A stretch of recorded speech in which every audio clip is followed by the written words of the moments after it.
한국전쟁이 일어난 지 70년이 지났어도 당시 매설한 지뢰가 계속 발견되고 있습니다. 지뢰 사고를 경험한 주민들은 조속한 제거를 호소하고 있습니다. 강원도 청사 신축이 진통 끝에 다시 추진됩니다. 오늘 관련 예산안 심사가 도의회에서 처음으로 진행됐습니다. 지난 1일 용인 확진 환자가 방문한 춘천 남이섬과 홍천 대명 비발디파크 등 접촉 의심자 22명을 조사한 결과 모두 음성 판정이 나왔습니다. 코로나19 여파로 동해안 각 시군이 해수욕장 개장 시기를 저울질하고 있습니다. 일부 시군은 개장 기간을 더 늘릴 계획입니다. 시청자 여러분 안녕하십니까? 한국전쟁이 일어난 지 70년이 됐지만 과거 38선 인근 마을에서는 지뢰가 발견되는 등 전쟁의 상처가 아직 아물지 않고 있습니다. 그동안 지뢰 폭발 사고를 경험한 주민들은 제2, 제3의 피해가 우려된다며 조속한 지뢰 제거를 요구하고 있습니다. 박민기 기자입니다. 한국 전쟁 당시 격전지로 손꼽혔지만 지금은 잊혀진 소양호 상류 38선 인근 마을. 마을로 이어지는 계곡에서 커다란 도시락처럼 생긴 폭발물이 나뒹굴고 있습니다.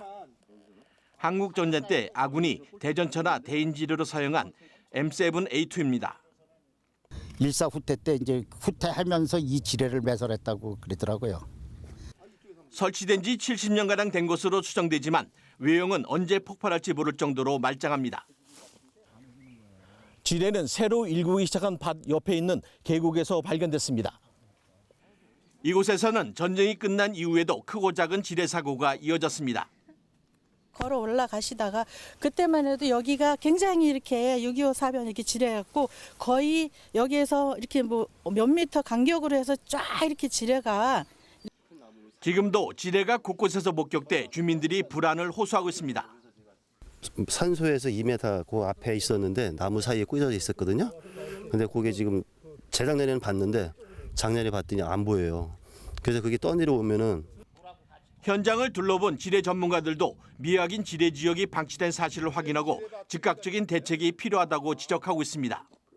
국방부에서 아주 철저하게 해야 되는데 그동안 이제 말로는 철저하게 하고 있다고 했지만 여기 와서 보니까 정말 아무런 관리도 안 하고 있다. 한국 전쟁 발발 70년, 휴전 67년을 맞았지만 미확인 지뢰 지역에 사는 주민들의 전쟁은 아직도 현재 진행형입니다. MBC 뉴스 박민기입니다. 3년 전 정밀 안전검사에서 붕괴 위험이 있다고 진단받은 강원도 청사 신축이 진통 끝에 다시 추진됩니다. 오늘 예산안 심사가 처음으로 진행됐는데 계획에 없는 이전 논란이 가열되고 실무 책임자도 바뀌면서 진행 속도가 더딥니다. 허주희 기자가 취재했습니다. 붕괴 위험으로 62년 만에 신축이 추진되는 강원도청 청사입니다. 총 사업비 2,200억 원. 강원도는 업무 공간 부족 문제까지 해결하기 위해 지하 2층 지상 10층 규모로 2027년에 준공할 계획입니다. 청사 건립 기본계획과 타당성 용역비 5억 원이 2차 추경에 포함되면서 첫 예산안 심사가 이뤄졌습니다. 이 자리에서 그동안 청사 부지에 대해 말을 아꼈던 강원도는 도청 이전 계획이 없다고 선을 그었습니다. 지금 춘천 이외의 지역은 지금 염두에 두고 있지 않다는 얘기죠, 그러니까? 일단은 도청 소재지 이전에 대해서 검토한 바가 없기 때문에 실질적으로 저희들이 청사를 다른 곳에 지어야 될 필요성은 느끼지 못합니다.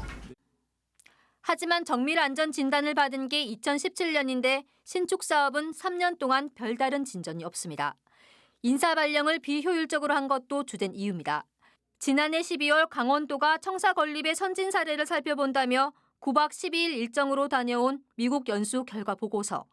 연수 인원은 9명, 뉴욕 주 정부 청사와 라스베이거스 시청 등을 방문하는데 4,900만 원의 비용이 들어갔습니다. 당시 단장 역할을 맡았던 기획조정실장은 실무 책임을 맡았지만 연수 이후 행정안전부로 자리를 옮겼습니다. 워싱턴 DC 등 한 5개 도시를 다녀오셨는데요. 아마 김민지 실장이 이제 연수총괄 단장을 해서 다녀오신데 지금 안 계시고. 기획조정실장이 바뀌면서 추진 상황을 비교 점검하기도 힘들어졌습니다. 도청 청사 건립 실무 책임자가 미국 연수를 다녀온 지 2개월 만에 인사 이동되면서 청사 건립 사업은 사실상 원점에서 다시 시작해야 하는 상황입니다. 또 청사 건립 준비를 맡은 TF팀 3명 가운데 해외 연수 참여자는 단 1명뿐입니다. 주먹구구식 인사 배치에다 해외 연수 이후에도 미국 사례를 어떻게 적용할지 뚜렷한 비전을 제시하지 못하면서 청사 신축 사업은 아직 걸음마 단계에 머무르고 있습니다. MBC 뉴스 허주입니다. 코로나19 여파로 동해안 시군마다 해수욕장 개장 시기를 저울질하고 있습니다. 강릉시는 예년보다 열흘가량 늦어진 7월 17일로 잠정 결정했고 속초시는 개장 기간을 늘린다는 계획입니다. 홍한표 기자가 보도합니다. 강릉시가 코로나19 여파로 올해 해수욕장 개장 시기를 7월 17일로 잠정 결정했습니다. 7월 초순에는 피서객이 많지 않고 코로나19 변수도 고려해야 한다는 겁니다. 코로나 관련 해소도 마찬가지 학생들이나 가족들이 휴가가 7월 말부터 8월 중순까지도 좀 연장될 그런 소지가 있어가지고 우리가 한 10일 정도를 늦췄습니다. 대신 운영 기간은 예년과 비슷할 것으로 보입니다. 강릉시는 해수욕장 개장이 늦어지면 그만큼 폐장도 늦추기로 했습니다. 속초시는 코로나19가 확산되지 않는다면 해수욕장 운영 기간을 지난해 45일에서 올해는 53일로 늘릴 계획입니다. 코로나19로 봄 행사와 축제가 중단됐던 만큼 오히려 공격적인 마케팅을 펼치겠다는 겁니다. 지난해 좋은 반응을 얻었던 해수욕장 야간 개장 구간을 기존 100m에서 200m로 확대하고 야간 해수욕장 운영 기간도 늘릴 방침입니다. 해수욕장 야간 개장을 작년에 처음 실시를 했는데 올해는 조금 더 확장해서 개장 기간도 15일에서 23일까지 8일간 더 연장을 해서 운영할 계획으로 있고요. 고성과 양양, 동해, 삼척 지역은 코로나19 확산 추이를 지켜본 뒤 결정하겠다는 입장입니다. 예년 같으면 운영 기본 계획이 어느 정도 다듬어졌지만 올해는 강원도 환동해본부의 지침이 나온 이후 결정할 계획입니다. MBC 뉴스 홍한표입니다. 지난해 8월 한강 수계, 홍천강 등 강원도 구간이 국가 하천으로 승격됐습니다. 이에 따라 도내 4개 하천 수계는 올해 처음으로 국비 지원을 받아 하천 정비 사업을 펼치게 됐습니다. 김인성 기자입니다. 정선 아우라지에서 시작돼 충북 단양까지 이어지는 136.96km의 한강 수계. 지난해 8월 정선과 평창, 원주, 홍천의 한강 수계 4구간이 국가 하천으로 승격됐는데 올해 이들 지역에서 국비 지원을 받아 정비 사업이 진행됩니다. 정선구는 국비 1억 원을 지원받는데 정선 공설운동장과 아리랑 센터 사이에 있는 조양강 하천 바닥에 쌓인 모래 준설부터 시작합니다. 이처럼 퇴적물이 많이 쌓여 여름철에 하천 수위가 높아지면 지대가 낮은 정선 읍내가 침수될 우려가 커지기 때문입니다. 또 정선읍 용천리 조양강 하류의 제방 정비 사업도 다음 달 착공합니다. 1.1km 구간의 정비를 우기 전인 6월 말까지 마쳐야 해 공사를 서두를 계획입니다. 정선구는 하천 정비 사업을 연차 사업으로 추진하기 위해 국토교통부에 지속적으로 예산 지원을 건의하기로 했습니다. 친수 공간이라든가 주민들에게 이롭게 할 수 있는 공간을 확충해 가도록 하겠습니다. 또한 그 유지 및 관리에 필요한 예산은 관리청과 지속적으로 협의해서 더욱더 확충할 계획으로 있습니다. 지금까지 시군이 자체 예산으로 관리해야 했던 지방 하천이 국가 하천으로 승격되며 여러 가지 필요한 사업을 제때 추진할 수 있을지 주목됩니다. MBC 뉴스 김인성입니다.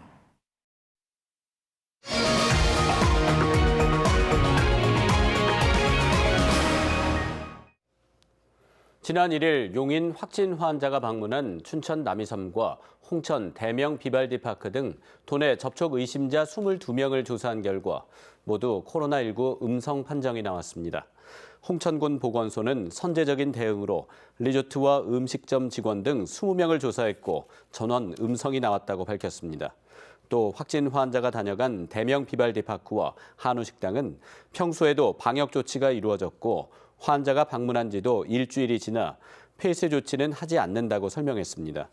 춘천시도 역학조사관의 판단에 따라 남이섬 직원 2명에 대해 코로나19 진단검사를 진행한 결과 음성으로 판명됐다고 밝혔습니다.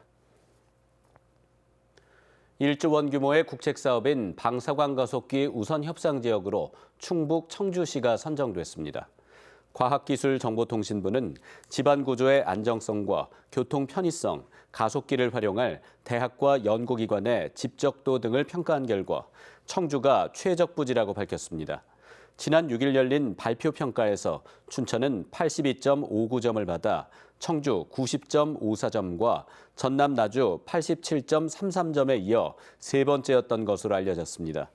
춘천은 지난해부터 방사강 가속기 유치전에 뛰어들었지만 후보지 두 곳에도 들지 못하며 탈락했습니다. 도내 야생 멧돼지에서 아프리카 돼지열병이 계속 발견되는 가운데 환경부는 바이러스가 북한을 통해 DMZ를 거쳐 넘어왔다고 밝혔습니다. 환경부는 국내 야생 멧돼지에서 검출된 500여 건의 바이러스 검사 결과 러시아와 중국에서 유행하고 있는 바이러스와 동일한 것으로 확인됐다고 분석했습니다. 또 국내 바이러스 최초 유입이 비무장지대 인근 접경 지역으로 추정되고 양구 비무장지대 내 물 웅덩이에서도 바이러스가 나오는 등 DMZ 환경조사에서 바이러스가 검출됐다고 설명했습니다.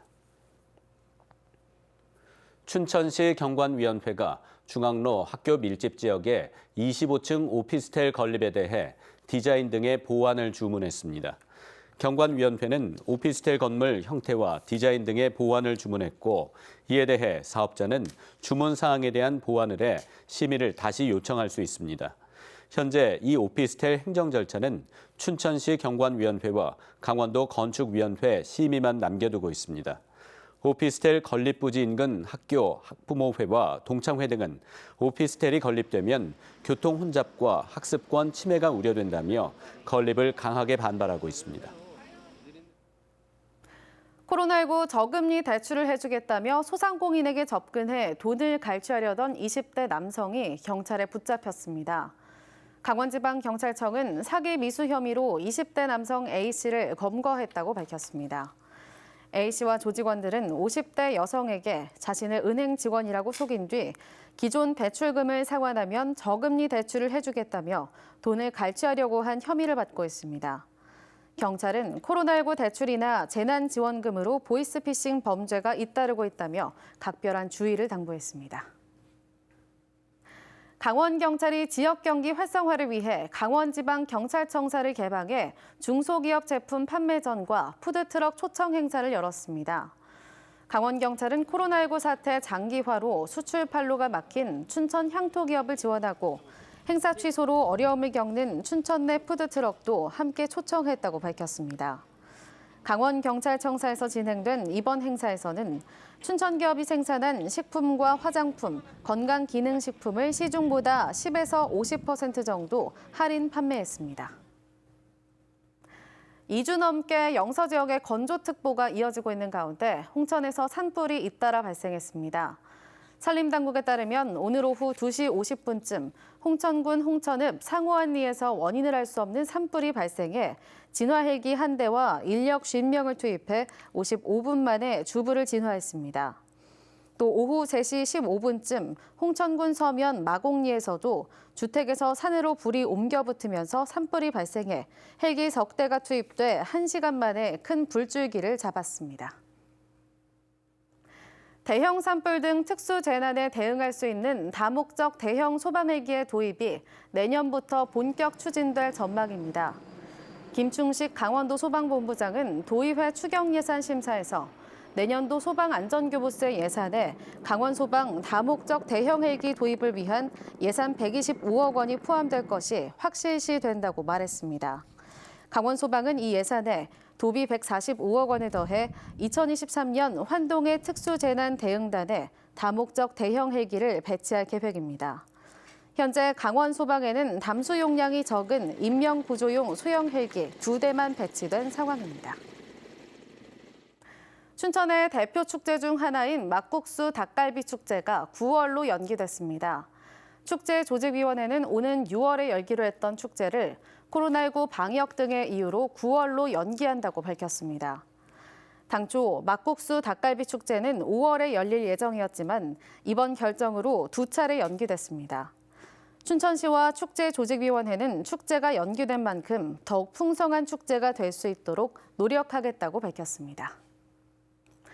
코로나19 여파로 심각한 경영 위기를 겪는 플라이 강원에 대해 강원도가 추진했던 긴급 재정 투입이 어렵게 됐습니다. 강원도의회 경제건설위원회는 오늘 전염병 등의 상황에서 모기지항공사에 긴급 재정 지원을 할 수 있도록 했습니다. 이상으로 뉴스데스크 강원을 마칩니다. 시청해주셔서 고맙습니다.